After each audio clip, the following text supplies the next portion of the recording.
From the 37, they work on 2nd and 6. Fourth quarter, down to the final 2 minutes, and we've got a one-score game.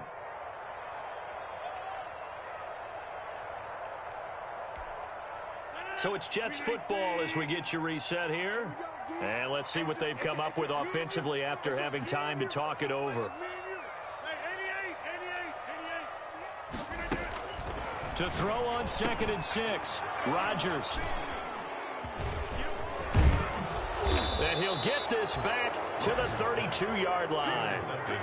That is now 7 interceptions between last week and this week. 3 in this game, 4 a week ago. And I saw the head coach write on his play sheet, make a little note. I hope he's writing self-scout. Bring in the guys that scout games for you with a different eye and watch him and see what's going on, and maybe they can pick up what the flaws are, and hopefully they can correct them. And he'll be marked down at the 26 with a gain of 7. 7 yards on the pickup there, and it'll leave him with a 2nd and 3. Brings up 2nd and 3. Allen to throw. 26-yard line. Short throw hauled in by Croft. And he is out of bounds right around the 10-yard line. That's what they need right now. Get the first down, get out of bounds, stop the clock. Just playing smart football, understanding the situation, making the plays necessary, and making sure that clock stops at every opportunity. And he will maneuver his way down to about the 7. Give him 3 on first down. It'll set up a 2nd and 7. Brings up 2nd and 7. Going to run again here with Pollard. Still about 3 yards shy of a first as the 4-yard pickup brings it to 3rd down. When you find that kind of yardage, you couldn't be more confident as a ball carrier. And guess what? You're going to go back and tell your offensive coordinator, I'd like to keep carrying it, thank you. The Jets will bring in a nickel set here as they try to stop this 3rd down. On 3rd down, it's Pollard. And he takes it in across the chalk for a Bills touchdown. Tony Pollard in the final minute, and the Bills have retaken the lead.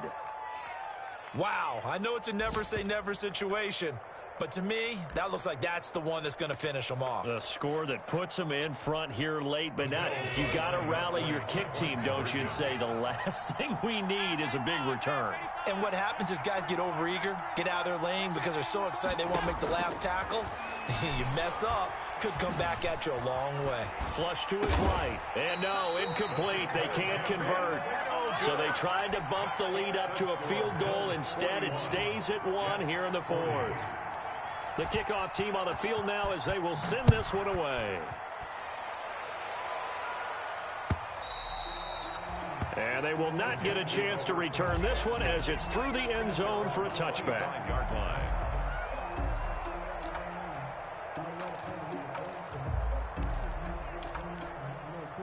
The New York offense taking over for their next possession. They only need a field goal. Obviously, the clock a huge factor. They'll be watching that. What do they need to do here, Charles? Your sequence of plays has to get you out of bounds. Completions, get out of bounds, gain some yardage. Then when the clock hits 7 seconds or left, now you've got a decision. Are you in field goal range, or is it Hail Mary time? Because from 7 seconds down, you don't want to take a shot that you're going to have another play. We'll see how they handle it. He's going to let it fly. And a flag comes in as that one falls incomplete. Well, let's see who this is on. This home crowd, they're happy with that call. I like the way you said happy there, right?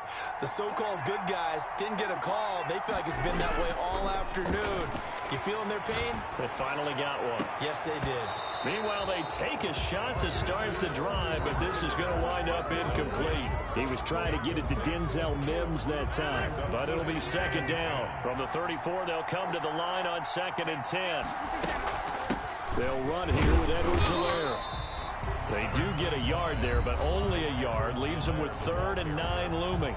The Jets are going to use the first of their timeouts as they'll stop it with 13 seconds left to play.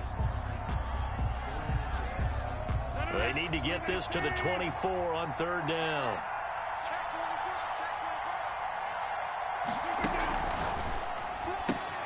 That's out to the left and complete. And they'll have it in the red zone before he crosses over out of bounds. Now they get the timeout.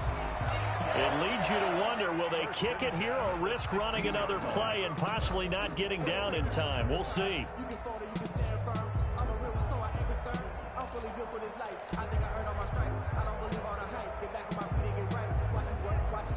So the ball down to the 16 here for 1st and 10.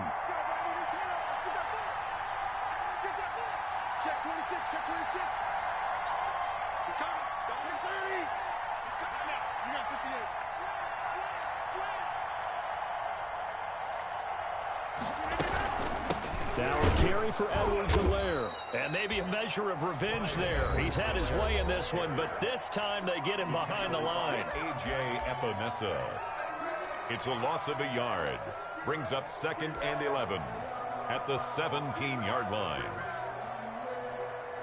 And right now it all rests on the right foot of Aldrick Rosas. And the clock will now stop as a timeout is called with 5 seconds left. And right now it all rests on the right foot of Aldrick Rosas. His first attempt of the afternoon, and it's for the win.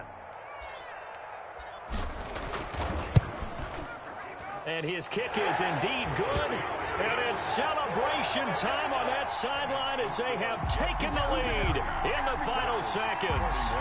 So it's not quite over yet, but you have to figure they pretty well got this one on ice now. And Brandon, I'm trying to figure out how they remain so calm in these situations and then go out and execute, because I'm up here shaking like a leaf, and I wasn't the one who had to make that kick. They look calm, but I bet if you had a heart rate monitor on them, they'd be up in the 300s right now.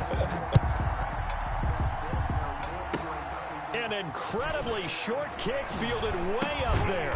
The lane opens here. He's past the 30. Today's final score, Jets 43. Going into the final play of this game, they knew that they needed some type of a miracle there at the very end, but they couldn't get it done. However, we were treated to really a spectacular affair. Even though they didn't finish it off, you're exactly right. They took us down to the last play. You're wondering, could it happen? Possibly, even though we both knew it was a long shot.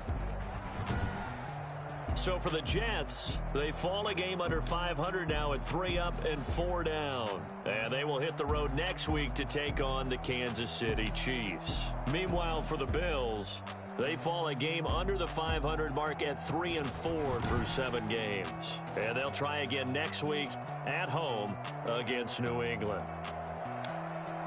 And for Charles Davis and our entire crew, I'm Brandon Gaudin. You've been watching the NFL on EA Sports.